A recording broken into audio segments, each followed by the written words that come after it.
Good morning students. आज का अपना टॉपिक है हर्डमानिया में ब्लड वस्कुलर सिस्टम। ये हर्डमानिया का जो है सर्कुलेटरी सिस्टम शो किया हुआ है इसमें।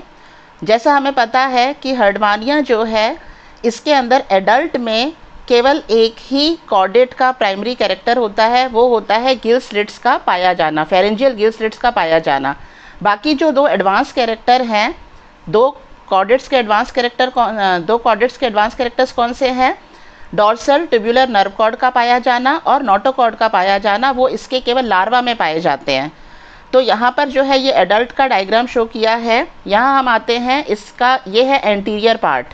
तो एंटीरियर पार्ट के विपरीत दिशा में यहाँ पर होता है, ये वाला पार्ट होता है पोस्टीरियर, और एंटीरियर के सामने यहाँ पर ये वाला भाग कहलाता है इसका डॉर्सल, और डॉर्सल के यहाँ ऑपोजिट ये वाला भाग कहलाता है वेंट्रल। इसे कहते हैं ओरिएंटेशन। यानी जब लार्वा का डेवलपमेंट होता है तो उस समय ये पोजीशन इसकी इस तरह से चेंज होती है। तो एंटीरियर और डॉर्सल यहाँ ऊपर की साइड में है। एंटीरियर वाले भाग में यहाँ पर पाया जाता है ब्रैंकियल सैक, ठीक है, ब्रैंकियल सैक और ब्रैंकियल अपर्चर। ब्रैंकियल अपर्चर को क्या कहते हैं? माउथ भी कहते हैं। तो यहाँ से हम शुरू करते हैं। अब हम केवल इसके किस पर आते हैं? सर्कुलेटरी सिस्टम पर। यहाँ देखो, इसमें इसका जो हर्डमानिया का सर्कुलेटरी सिस्टम है वो वेल डेवलप्ड सर्कुलेटरी सिस्टम है। इसमें हार्ट पाया जाता है जो पेरिकार्डियम में कवर है। इसके अलावा इसमें जो है ब्लड वेसल्स पाई जाती हैं और ब्लड पाया जाता है। हम एक एक स्टेप करके चलते हैं। सबसे पहले आते हैं हम इसमें हार्ट किस शेप का होता है और इसकी पोजीशन कहाँ होती है। यहाँ आप डायग्राम में देख रहे हो, हार्ट जो है ये एक लंबी पतली दीवार की ट्यूब के जैसी संरचना है जो दोनों साइड से ओपन है, और हार्ट जो है ये पेरिकार्डियम के अंदर बंद है। ये पेरिकार्डियम है, ट्यूबुलर स्ट्रक्चर इसमें बंद है। इसकी पोजीशन देखो कहाँ पर है। इसकी पोजीशन जो है ये राइट साइड में उपस्थित होता है। ह्यूमन बीइंग के अंदर हार्ट किस साइड होता है? लेफ्ट साइड में। हर्डमानिया के अंदर किस साइड हमें याद रखना है? उससे उल्टा, यानी कि किस साइड में? राइट साइड में। तो हार्ट जो है ये राइट साइड में उपस्थित है, और ये एंडोस्टाइल है। फेरिंक्स के नीचे पूरे जो है मिड वेंट्रल में पाई जाती है एंडोस्टाइल। तो एंडोस्टाइल और राइट जो लीवर लोब और राइट गोनाड के नीचे यहाँ पर उपस्थित होता है हार्ट। ये हो गई इसकी पोजीशन। तो हमें ये ध्यान रखना है कि हार्ट की पोजीशन कहाँ पर है? राइट साइड में, एंडोस्टाइल और राइट लीवर लोब के बीच में और राइट गोनाड के नीचे। अब हार्ट जो है इसमें, इसके बाद हम आते हैं ये दोनों साइड से ओपन है। इसके बाद हम आते हैं पेरिकार्डियम। पेरिकार्डियम इसकी कैसी होती है? लंबी होती है, असंकुचनशील होती है और पारदर्शी नलिका है, ट्रांसपेरेंट है, ठीक है। इसके बाद सीधा हम आते हैं इसमें ब्लड वेसल्स में। ब्लड वेसल्स इसमें सुविकसित होती हैं। मुख्य रूप से 4 ब्लड वेसल्स जो हैं इसमें, एक एक को हम डिस्क्राइब करेंगे। सबसे पहले सबसे बड़ी जो इसमें ब्लड वेसल है वो है वेंट्रल अओर्टा। ये वेंट्रल अओर्टा जो हार्ट के वेंट्रल वाले भाग से निकल रही है। इसका ओरिएंटेशन मैंने आपको शुरू में इसीलिए बताया कि ये वाला भाग कौन सा है? इसका वेंट्रल वाला भाग है। तो हार्ट के वेंट्रल वाले भाग की तरफ जा रही है, इसलिए इसको नाम क्या दिया है? वेंट्रल अओर्टा, ठीक है। तो हार्ट के अधर वाले भाग से निकल रही है वेंट्रल अओर्टा, और ये एंडोस्टाइल जो फेरिंक्स के नीचे पूरा है, यहाँ से ब्रैंकियल साइफन से लेकर के एंडोस्टाइल पूरा पाया जाता है इसोफेगस तक, ये फेरिंक्स के नीचे। तो वेंट्रल अओर्टा जो है हार्ट के कहाँ से निकल रही है? वेंट्रल वाले भाग से निकल रही है, और एंडोस्टाइल के पूरी लंबाई में नीचे इसके समानांतर ये चलती है। हार्ट से जैसे ही ये निकलती है, निकलने के बाद में वेंट्रल अओर्टा, यहाँ देखो आप, निकलने के बाद में ये जो पिंक कलर की मैंने वेसल बनाई है, ये यहाँ तक जाएगी। कहाँ तक जाएगी? ईसोफेगस तक। और आगे कहाँ तक जाएगी? ये ब्रैंकियल साइफन वाले भाग तक। तो निकलते ही जो है ये पूरा यहाँ पर, इसका नाम क्या है? Ventral test vessel. इसका नाम वेंट्रल टेस्ट वेसल क्यों है? क्योंकि ये वेंट्रल वाले भाग में है पूरे, और पूरी टेस्ट को जो है ब्लड सप्लाई करने का काम होता है इसका। तो वेंट्रल टेस्ट वेसल। इसके साथ ही यहाँ आप देखो, वेंट्रल अओर्टा जब निकलती है तो इसकी 2 ब्रांच हो जाती हैं। एक ब्रांच जो एंटीरियर की साइड में जा रही है, ये एंटीरियर वाली पोजीशन है ना, तो एक ब्रांच जो एंटीरियर की साइड में जा रही है तो ये कहलाएगी एंटीरियर हाइपोब्रैंकियल ब्रांच। हाइपो मतलब क्या होता है? नीचे, ब्रैंकियल मतलब क्या होता है, फेरिंक्स वाला भाग। तो क्योंकि ये फेरिंक्स के नीचे की तरफ है उपस्थित और एंटीरियर की तरफ जा रही है, इसलिए इसका नाम क्या है, एंटीरियर हाइपोब्रैंकियल ब्रांच। इसी तरह से ये पीछे की तरफ जा रही है, तो यहाँ इसको क्या कहेंगे, पोस्टीरियर। अब ये वाला भाग कौन सा है, पोस्टीरियर वाला भाग है ना, तो ये पोस्टीरियर वाली साइड में जा रही है, इसलिए इसको क्या कहेंगे, पोस्टीरियर हाइपोब्रैंकियल ब्रांच। तो ये पोस्टीरियर हाइपोब्रैंकियल ब्रांच जो इंटेस्टाइन वाले भाग को या जो यहाँ से ईसोफेगस वाले एरिया तक पहुँचती है, ठीक है, और इस वाले पार्ट में जो विजरल ऑर्गन्स है उनको ब्लड सप्लाई करती है। तो पहली जो इसकी सबसे बड़ी वेसल है वो है वेंट्रल अओर्टा, जो निकलती है हार्ट के वेंट्रल वाले साइड से और वेंट्रल की साइड में जाती है। निकलने के बाद में इसमें से एक जो है पूरी कहाँ चली गई, वेंट्रल टेस्ट वेसल बनाती है, ठीक है, जो टेस्ट को ब्लड सप्लाई कर रही है। इसके अलावा इसकी दो ब्रांचेस निकलती हैं, एक ब्रांच एंटीरियर साइड में जा रही है, इसलिए इसको कहेंगे एंटीरियर हाइपोब्रैंकियल ब्रांच, और एक ब्रांच जा रही है इसकी कहाँ पर, पोस्टीरियर वाली साइड में, तो इसको कहेंगे पोस्टीरियर हाइपोब्रैंकियल ब्रांच। अब यहाँ आप देखो एंटीरियर हाइपोब्रैंकियल ब्रांच से जो है यहाँ पेयर में ट्रांसवर्स वेसल्स निकलती हैं, पेयर में दोनों पार्श्व साइड से, दोनों लेटरल साइड से इसको फेरिंक्स को घेरेंगी ये, ठीक है। तो यहाँ से जो है एंटीरियर हाइपोब्रैंकियल ब्रांच से लगभग 40 से 56 पेयर्स ट्रांसवर्स वेसल्स निकलती हैं जो फेरिंक्स वाले भाग को घेरती हैं और ऊपर की तरफ बढ़ रही हैं। ऊपर कहाँ, डॉर्सल साइड की तरफ बढ़ रही हैं। और यहाँ आगे की तरफ जो ब्रैंकियल साइफन वाला भाग है, वहाँ पर आगे की तरफ जो ब्रैंकियल में हमने पढ़ा था ना कि टेंटिकल्स की पूरी क्रम पाया जाता है जिसमें 64 टेंटिकल्स होते हैं। तो यहाँ टेंटिकल सब टेंटिकुलर वेसल, तो यहाँ पर ये जो है टेंटिकल्स के नीचे की लाइन में जो है जुड़ जाती है, तो इसको कहते हैं सब टेंटिकुलर वेसल्स। और यहाँ से जितने टेंटिकल्स हैं, जो 64 टेंटिकल्स हैं, तो 64 ब्रांचेस निकल करके प्रत्येक टेंटिकल को ब्लड सप्लाई करने का काम होता है। और इसके अलावा इसके नीचे हमने क्या बताया था, फेरिंक्स के दो भाग होते हैं, एक तो होता है प्री फेरेंजियल जोन और दूसरा होता है ब्रैंकियल सैक। तो प्री फेरेंजियल जोन में यहाँ पर पाए जाते हैं क्या, पेरीफेरेंजियल बैंड होता है। तो वहाँ पर जो है ये पेरीफेरेंजियल वेसल, जो पेरीफेरेंजियल ग्रूव है, खांच है, वहाँ पर ब्लड सप्लाई कर रही है ये, ठीक है। तो यहाँ ये जो दो हैं, सब टेंटिकुलर वेसल और पेरीफेरेंजियल वेसल, ये दूसरी साइड के जो ये है डॉर्सल अओर्टा से निकलने वाली जो वेसल्स हैं, इनसे जुड़ करके सर्कुलर वेसल बना लेती हैं यहाँ पर। तो यहाँ बन जाता है सब टेंटिकुलर वेसल और पेरीफेरेंजियल वेसल बना लेती हैं दो सर्कुलर वेसल, ठीक है। अब हम आते हैं, ये हो गया वेंट्रल अओर्टा। इसके बाद हम आते हैं दूसरी डॉर्सल अओर्टा। यहाँ आप देखो, क्योंकि इसकी पोजीशन डॉर्सल साइड में है, ये डॉर्सल साइड है इसकी, क्योंकि इसकी पोजीशन डॉर्सल साइड में है। और ये कहाँ पर पाई जाती है, डॉर्सल साइड में क्या पाया जाता है, डॉर्सल ट्यूबरकल होता है ना, छत की साइड में। जो ब्रैंकियल सैक है उसकी छत की साइड में क्या होता है, मिड डॉर्सल साइड में डॉर्सल ट्यूबरकल होता है। तो डॉर्सल ट्यूबरकल के ऊपर की साइड पाई जाती है डॉर्सल अओर्टा। ये ग्रीन कलर में शो करी गई है डॉर्सल अओर्टा। यहाँ आप ध्यान से देखो, ये हार्ट से जुड़ी हुई नहीं है, ये यहाँ तक है, यहाँ से लेकर के आगे ब्रैंकियल यहाँ तक पहुँच रही है, अपर्चर तक, ठीक है। यानी ये हार्ट से कनेक्टेड नहीं है, ये डॉर्सल साइड में उपस्थित है, डॉर्सल ट्यूबरकल के ऊपर उपस्थित है, इसीलिए इसका नाम दिया गया है dorsal aorta and this is not connected to heart. अब हम आते हैं, इससे निकलने वाली वेसल्स कौन कौन सी हैं और कितनी हैं।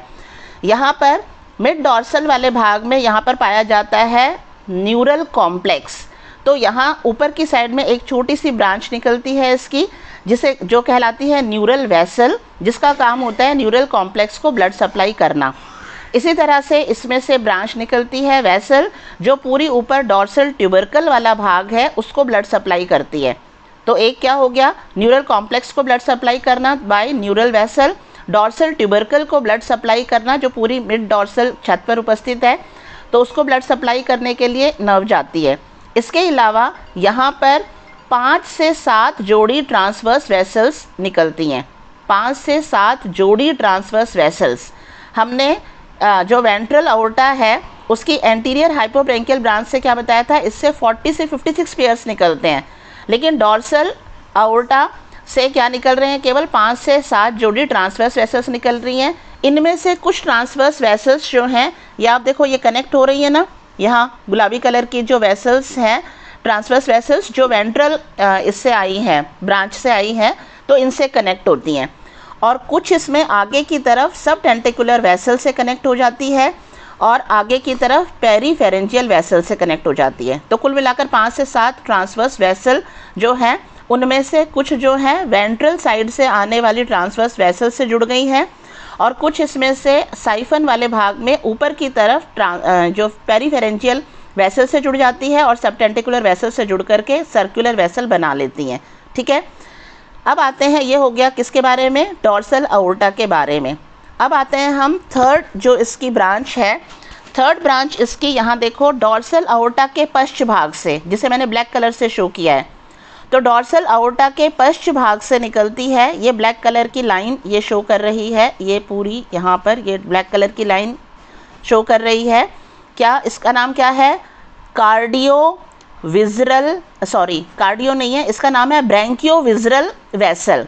क्या नाम है इसका, ब्रैंकियोविज़रल वेसल, यहाँ लिखा हुआ है ये ग्रीन कलर में, ये यहाँ पर ब्रैंकियोविज़रल वेसल। ठीक है, अब इसको ब्रैंकियोविज़रल वेसल क्यों कहते हैं, क्योंकि ये ब्रैंकिया वाले भाग में तो ब्लड सप्लाई करेगी, इसके अलावा विज़रल ऑर्गन्स से कनेक्टेड है। ठीक है, यानी इसका डायरेक्ट कोई कनेक्शन हार्ट से डायरेक्ट नहीं है, इसलिए इसका नाम क्या है, ब्रैंकियोविज़रल वेसल। तो ब्रैंकियोविज़रल वेसल छोटी वेसल होती है जो डॉर्सल अओर्टा के पश्च भाग से निकलती है और पश्च भाग से निकलने के बाद में आप केवल इस ब्लैक कलर पर ध्यान दो, ये है यहाँ निकलने के बाद में ये 2 भागों में बंट गई, 2 ब्रांचेस में बंट गई है ना। एक ब्रांच जाती है इसकी राइट साइड में, अब राइट साइड में ये कहाँ पर जा रही है, ये कौन सा भाग है, ईसोफेगस वाला भाग है ना। तो राइट साइड में जाती है ये ईसोफेगस वाले भाग में, इसलिए इसको क्या कहते हैं, राइट ईसोफेजियल वेसल। और दूसरी देखो लेफ्ट साइड में मुड़ गई, लेफ्ट साइड में मुड़ करके ये कहाँ जा रही है, वेंट्रल की साइड में जा रही है ना। और वेंट्रल साइड में कहाँ, इंटेस्टाइन के अंदर जा रही है ये, तो इसको नाम क्या दे देंगे, लेफ्ट वेंट्रो इंटेस्टाइनल वेसल। ठीक है, तो ये छोटी सी वेसल है, इसका नाम क्या है, ब्रैंकियोविज़रल वेसल, जो डॉर्सल अओर्टा के पश्च भाग से निकलती है। निकलने के बाद में बाइफर्केट हो जाती है, एक भाग जाता है राइट साइड में ईसोफेगस वाले भाग में, जिसे कहेंगे राइट ईसोफेजियल वेसल, और दूसरा लेफ्ट साइड में टर्न होकर के वेंट्रल की तरफ होते हुए पूरे इंटेस्टाइन के अंदर जो है ब्लड सप्लाई करने का काम करती है। ठीक है, तो वो कहलाएगी लेफ्ट वेंट्रो इंटेस्टाइनल वेसल। अब हम आते हैं इसकी चौथी जो वेसल है, चौथी वेसल यहाँ देखो आप, हार्ट का डॉर्सल साइड, हार्ट के डॉर्सल साइड से जो वेसल निकलती है, ये जो पर्पल कलर से शो की है मैंने, हार्ट के डॉर्सल साइड से जो वेसल निकलती है ये कहलाती है कार्डियोविज़रल वेसल। कार्डियो क्यों, क्योंकि ये हार्ट के से निकल रही है और हार्ट के डॉर्सल साइड से, डॉर्सल साइड है ना, ये डॉर्सल साइड है, तो इसलिए इसको क्या कहेंगे, कार्डियो। और विज़रल ऑर्गन्स को ब्लड सप्लाई करने का काम है इसका, या कलेक्ट करने का काम है। ठीक है, तो इसीलिए जो हार्ट के डॉर्सल साइड से निकलती है उसको कहते हैं कार्डियोविज़रल वेसल। अब आप यहाँ ध्यान से देखो, कार्डियोविज़रल वेसल जैसे ही निकलती है वैसे ही ये बाइफर्केट हो गई, एक यहाँ ऊपर की तरफ जा रही है, ऊपर कहाँ, ईसोफेगस वाले भाग में ही जा रही है ना, और टेस्ट वाले भाग में, तो ये कहलाएगी ईसोफेजियल टेस्ट वेसल। तो इसका काम क्या है, ईसोफेगस और टेस्ट है जो यहाँ पर, उसको ब्लड सप्लाई करना। और इसके साथ में यहाँ देखो ये राइट साइड में मुड़ गई, और राइट साइड में मुड़कर ये जाती है कहाँ पर, राइट लीवर लोब को। ये एलिमेंट्री कैनाल शो की गई है ना। और हमें पता है कि स्टमक वाला जो भाग है, स्टमक के भाग में दोनों साइड में 2 लोब होती हैं, किसकी, लीवर की, right liver lobe and left liver lobe. तो ये जो है जैसे ही ये कार्डियोविज़रल वेसल निकली 2 भागों में बंट गई, एक भाग जाता है ईसोफेगस वाले भाग को, दूसरा भाग जाता है कहाँ, राइट हिपैटिक लोब को। तो ये क्या कहलाएगी, ईसोफेजियल टेस्ट वेसल, ये वाली ईसोफेजियल टेस्ट वेसल है। और ये जो लीवर है राइट साइड का, तो वहाँ ब्लड सप्लाई करती है, तो राइट हिपैटिक वेसल। उसके तुरंत बाद में ये आगे बढ़ कर के, यहाँ ये आगे बढ़ते हुए दिखाया है, आगे बढ़ कर के 3 ब्रांचेस बनाती है। 3 ब्रांचेस कौन कौन सी हैं, यहाँ आप ध्यान से देखो। अब ये ऊपर की तरफ, ऊपर मतलब डॉर्सल, ये ऊपर की तरफ जा रही है ना। तो क्योंकि यह डॉर्सल की तरफ जा रही है, और तो इसीलिए ये क्या कहलाएगी, मीडियन डॉर्सल ब्रांच। ये डॉर्सल साइड में जा रही है ना, तो डॉर्सल साइड में क्या है, एट्रियल अपर्चर है और एट्रियल साइफन है, और वहाँ उपस्थित टेंटिकल्स हैं। तो एक ब्रांच जाती है कहाँ पर, इसके मीडियन डॉर्सल ब्रांच कहलाती है, जो डॉर्सल साइड में जा रही है, और ये ब्लड सप्लाई कर रही है यहाँ एट्रियल में जो टेंटिकल्स हैं वहाँ पर, तो एट्रियल टेंटिकल वेसल्स निकलती हैं। इसके अलावा यहाँ पर जो एट्रियल साइफन है तो वहाँ पर ब्लड सप्लाई करने का काम होता है। तो ये है 6 से 9 साइफोनल वेसल्स निकलती हैं जो एट्रियल साइफन को ब्लड सप्लाई करने का कार्य करती हैं। तो एक हो गई इसमें मीडियन डॉर्सल ब्रांच। अब यहाँ देखो इसमें दूसरी, यहाँ देखो ये निकल करके पूरा वेंट्रल साइड में जा रही है, ये वेंट्रल वाला भाग है, वेंट्रल भाग है ना, तो ये वेंट्रल साइड में जा रही है। तो ये क्या कहलाएगी, मेन वेंट्रल ब्रांच। ये पर्पल कलर में पूरी मेन वेंट्रल ब्रांच, ये देखो ये किसको कवर कर रही है, पूरे एलिमेंट्री कैनाल को कवर कर रही है। तो एलिमेंट्री कैनाल में कौन कौन से भाग हो गए, स्टमक है और इंटेस्टाइन है, और बाहर की तरफ टेस्ट में भी ब्लड सप्लाई करने का काम कर रही है। तो ये है मेन वेंट्रल ब्रांच। इसके अलावा इसमें एक जाती है यहाँ जो 3 बताई थी ना, यहीं से देखो यहाँ से मुड़ करके लेफ़्ट साइड में टर्न करके ये जाती है लेफ़्ट साइड के गोनैड को, क्योंकि यहाँ राइट गोनैड दिखाना है हमें, लेफ़्ट साइड दिखाई नहीं देगी यहाँ से, क्योंकि हार्ट दिख रहा है मतलब राइट साइड दिख रही है हर्डमानिया की, ठीक है। तो ये यहाँ पर लेफ़्ट गोनैड को ब्लड सप्लाई करती है, तो ये कहलाएगी लेफ़्ट गोनैडियल वेसल। अब आप लास्ट वाले पार्ट को एक बार मैं वापस फटाफट इसका रिविज़न कर देती हूँ आपके लिए। 4th जो वेसल है जो कहलाती है कार्डियो विज़रल वेसल, ये कहाँ से निकल रही है, हार्ट के डॉर्सल साइड से निकल रही है। क्योंकि ये हार्ट के डॉर्सल साइड से निकल रही है इसीलिए इसको कार्डियो कहेंगे, क्योंकि ये विज़रल ऑर्गन्स को ब्लड सप्लाई करने का या ब्लड कलेक्ट करने का काम करेगी, इसीलिए इसको विज़रल कहेंगे। तो ये है कार्डियो विज़रल वेसल। जैसे ही निकलती है इसके 2 ब्रांचेस बन जाती हैं। एक ब्रांच जाती है ईसोफेगस वाले भाग में जिसे कहेंगे ईसोफेजियल टेस्ट वेसल, दूसरी जाती है कहाँ पर, राइट साइड के हिपैटिक लोब को, तो है राइट हिपैटिक वेसल। उसके बाद ये लेफ़्ट साइड में टर्न हो गई, ये तो 2 ब्रांच हो गई राइट की, फिर ये लेफ़्ट साइड में टर्न हो जाती है। लेफ़्ट साइड में टर्न होकर 3 ब्रांचेस जाती हैं। एक ब्रांच जाती है लेफ़्ट साइड के गोनैड वाले भाग को, तो लेफ़्ट गोनैडियल वेसल हो गई। एक जाती है डॉर्सल साइड में जिसे कहेंगे मीडियन डॉर्सल ब्रांच, जो एट्रियल वाले भाग को, यानी एट्रियल टेंटिकल्स हैं और एट्रियल साइफन है, तो उसको ब्लड सप्लाई करती है। और एक जाती है कहाँ पर, वेंट्रल साइड में, तो वेंट्रल साइड में जो जाती है उसको कहेंगे main ventral branch. Main ventral branch जो पूरा जो एलिमेंट्री कैनाल है और लेफ़्ट साइड का जो लीवर लोब है, तो उनको लेफ़्ट साइड के लीवर लोब को ब्लड सप्लाई, लेफ़्ट साइड में मुड़ी हुई है ना ये, तो लेफ़्ट साइड के लीवर लोब को ब्लड सप्लाई करना है, स्टमक को ब्लड सप्लाई करना है, इंटेस्टाइन को ब्लड सप्लाई करना है, इसके अलावा टेस्ट को ब्लड सप्लाई करते हुए जाती है ये, ठीक है। तो ये है ब्लड वेस्कुलर सिस्टम हर्डमानिया का।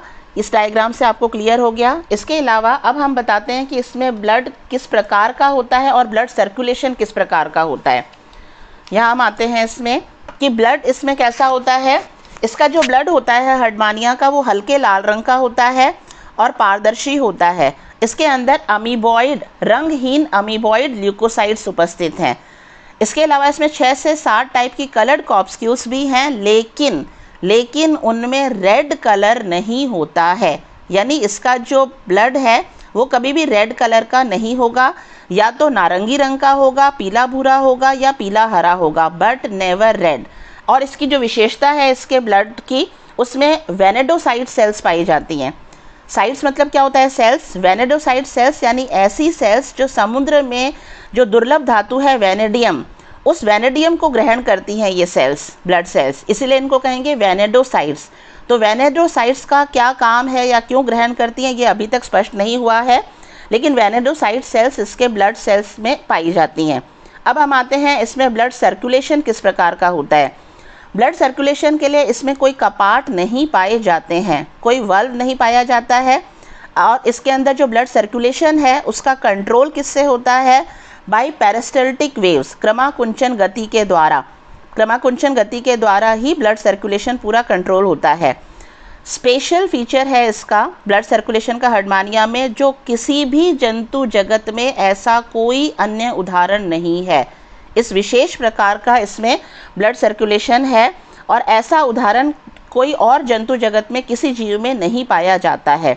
तो वो क्या है इसमें कि इसमें जो रुधिर का प्रवाह है वो नियमित रूप से एवं एकांतर क्रम से विपरीत दिशा में भेजने हेतु विशिष्ट होता है। यहाँ हम इस डायग्राम से इसको शो करते हैं। यहाँ केवल आप इस डायग्राम को देखो ध्यान से। यहाँ मैंने बताया है, हम शुरू करते हैं हार्ट वाले भाग से। ये है हार्ट वाला भाग। हार्ट से 4 मेन वेसल्स निकलती हैं, बताई थी। एक कौन सी है? वेंट्रल अओर्टा, जो सबसे लंबी है, जो वेंट्रल साइड में है, जो एंडोस्टाइल के नीचे नीचे रन करती है, पूरे जो है ब्रैंकियल साइफन से लेकर के कहाँ तक, इसोफेगस तक, ठीक है, जो इसके नीचे वाले भाग से निकले। तो हार्ट के वेंट्रल साइड से वेंट्रल अओर्टा निकलती है। हार्ट के डॉर्सल साइड से जो निकलती है उसका नाम क्या बताया था? कार्डियो विजरल वेसल, क्योंकि इसके डॉर्सल साइड से निकल रही है तो कार्डियो विजरल ऑर्गन्स को ब्लड सप्लाई या कलेक्ट, दोनों बात बता रही हूँ मैं, सप्लाई या कलेक्ट करना, ठीक है। तो कार्डियो विजरल वेसल हार्ट के ऊपर वाले भाग से निकलती है। इसके अलावा बताया था एक पाई जाती है डॉर्सल अओर्टा। डॉर्सल अओर्टा कहाँ पाई जाती है? डॉर्सल साइड में मिड डॉर्सल लैमिना के ऊपर पाई जाती है। इसका कनेक्शन डायरेक्ट नहीं होता है हार्ट से, तो डॉर्सल अओर्टा है ना। और डॉर्सल अओर्टा के पश्च वाले भाग से क्या निकलती है? डॉर्सल अओर्टा के पश्च वाले भाग से निकलती है ब्रैंकियो विजरल वेसल। तो यहाँ हमने बीच में जो लाइन बनानी है उसमें हार्ट के नीचे से निकलने वाली वेंट्रल अओर्टा, हार्ट के डॉर्सल साइड से निकलने वाली कार्डियो विजरल वेसल, फिर हम सीधा आ जाते हैं ऊपर, सबसे ऊपर लिख देंगे डॉर्सल अओर्टा, डॉर्सल अओर्टा के पश्च भाग से निकलने वाली ब्रैंकियो विजरल वेसल। अब यहाँ बीच में हमने डाल दिए सारे विजरल ऑर्गन्स और टेस्ट। सारे विजरल ऑर्गन्स में सारे आ गए, किसके अलावा? ब्रैंकिया के अलावा बाकी सारे, यानी कि एलिमेंट्री कैनाल पूरी आ गई है, गोनैड्स आ गए हैं, सारे आ गए बाकी इसमें, ठीक है। अब हम दोनों साइड में इसके हमें लिख देना है branchial vessels, transverse branchial vessels, यहाँ भी हम लिख देंगे ट्रांसवर्स ब्रैंकियल वेसल्स, ठीक है। अब हम शुरू करते हैं, जो क्या बताया था इसमें, एकांतर क्रम में रिवर्स में ब्लड फ्लो होता है। ऑर्गन्स को हमेशा प्योर ब्लड मिलेगा, ऑर्गन्स को हमेशा क्या मिलेगा? प्योर ब्लड मिलेगा। और ब्लड का प्योरिफिकेशन हमेशा कहाँ होगा? ब्रैंकिया वाले भाग में होगा, क्योंकि ब्रैंकिया वाले भाग में सीधा जो है बाहर से पानी अंदर ब्रैंकिया वाले भाग में हो रहा है, तो exchange of oxygen and carbon dioxide branchia वाले भाग में होगी। तो विजरल ऑर्गन्स को मिलने वाला रुधिर हमेशा शुद्ध होगा। यहाँ देखो ये रेड कलर जो दिखा रहा है ये शुद्ध दिखाने के लिए बताया है, तो इसको शुद्ध मिल रहा है।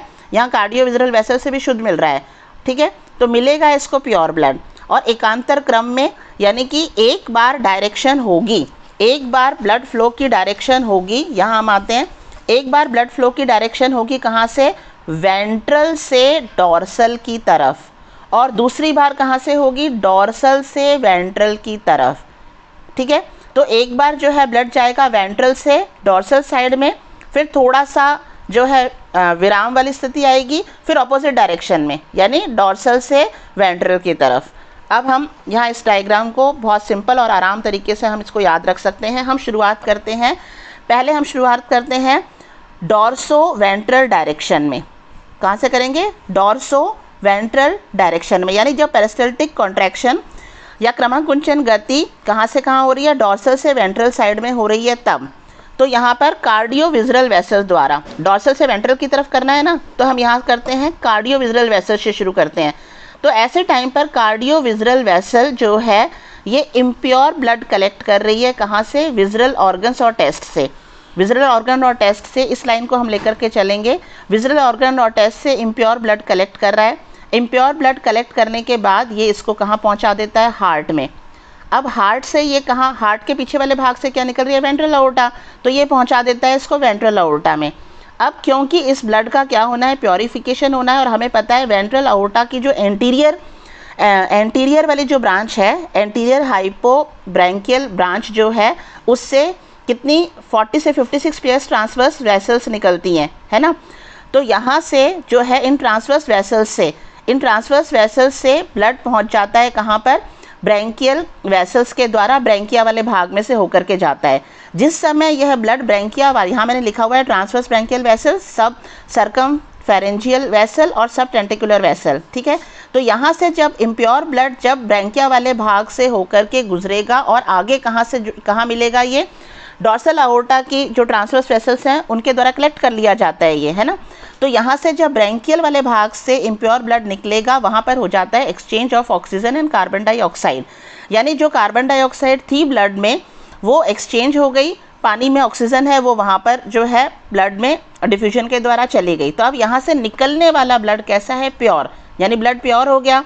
तो ये प्योर ब्लड जो है ये कलेक्ट कर लिया जाता है किसके द्वारा, डॉर्सल अओर्टा के द्वारा।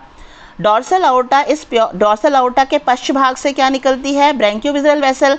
तो ये ब्रैंकियोविज़रल वेसल के द्वारा जो है प्योर ब्लड को विज़रल ऑर्गन्स में सप्लाई कर देता है। तो ये हाफ पोर्शन हो गया। ये हाफ पोर्शन कौन सा है, जो शो कर रहा है जब ब्लड का फ्लो होता है कहाँ पर, डॉर्सल से वेंट्रल साइड में। ठीक है, तो ये क्या हुआ, यहाँ डॉर्सल से वेंट्रल साइड का। अब थोड़ा सा विराम होगा और अब ब्लड फ्लो होगा ऑपोजिट डायरेक्शन में। ऑपोजिट यानी वेंट्रल से डॉर्सल की साइड में, वेंट्रल से डॉर्सल की साइड में। तो जब वेंट्रल से डॉर्सल की साइड में होना है तब हम यहाँ से शुरू करते हैं कि कार्डियोविज़रल वेसल, कार्डियोविज़रल वेसल से ब्लड जो गया है विज़रल ऑर्गन्स में, तो विज़रल ऑर्गन्स ने उस ऑक्सीजन को कंज्यूम कर लिया और यहाँ से निकलती हैं क्या, यहाँ से निकलेंगी क्या, इम्प्योर ब्लड। तो ये ब्लू कलर शो करेगा इम्प्योर ब्लड को। तो ये इम्प्योर ब्लड कहाँ जाएगा, ब्रैंकियोविज़रल वेसल्स में। ब्रैंकियोविज़रल वेसल्स जो है ये किससे कनेक्टेड है, डॉर्सल अओर्टा से कनेक्टेड है। और डॉर्सल अओर्टा से भी तो ट्रांसवर्स ब्रैंकियल वेसल्स निकलती हैं, है ना। तो ये ट्रांसवर्स ब्रैंकियल वेसल्स के द्वारा ब्रैंकिया वाले भाग में चला जाएगा और ब्रैंकिया वाले भाग में हो जाएगा exchange of oxygen and carbon dioxide. इसके बाद जो ब्लड बाहर आएगा वो आएगा प्योर ब्लड। तो ये प्योर ब्लड रेड कलर से शो किया है। ये प्योर ब्लड कलेक्ट कर लिया जाता है वेंट्रल अओर्टा के द्वारा और फिर वेंट्रल अओर्टा इसे सप्लाई पहुंचा देता है कहाँ पर, हार्ट वाले भाग में। ठीक है, तो इस तरह से हमें एक डायरेक्शन हो गई कहाँ से कहाँ, डॉर्सल से वेंट्रल साइड में। ये लाइन दिखा रही है डॉर्सल से वेंट्रल साइड में, डॉर्सल से वेंट्रल, एरो नीचे की तरफ आ रही है ना सारी। ठीक है, और दूसरी लाइन कहाँ से दिखा रही है, वेंट्रल से डॉर्सल साइड में। ये एरो सारी कहाँ पर जा रही है, वेंट्रल से डॉर्सल साइड में। ठीक है, तो ऑर्गन्स को हमेशा प्योर ब्लड में लेगा और प्योरिफिकेशन ऑफ ब्लड हमेशा कहाँ पर होगा, ब्रैंकियल सैक वाले भाग में।